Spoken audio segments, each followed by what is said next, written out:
everyone, welcome back to sqadia.com. Whenever a patient is suspected to have an infection, we often think about bacterial or viral causes. Yeast infections are mostly ignored, but if manifested, can cause some serious consequences. So let us talk about them today.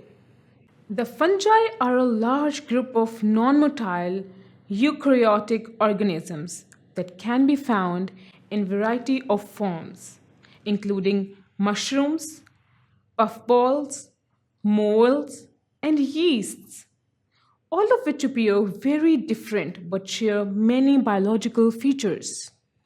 Fungi cause a wide range of diseases ranging from cutaneous dermatophyte infections to invasive infections in the severely immunocompromised patient.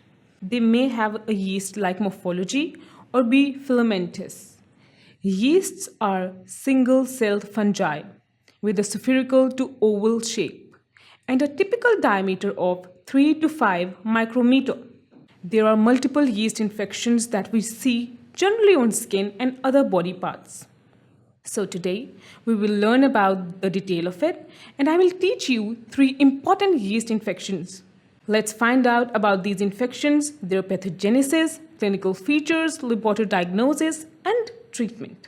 Also, you will learn about the drugs that are used to treat fungal infections.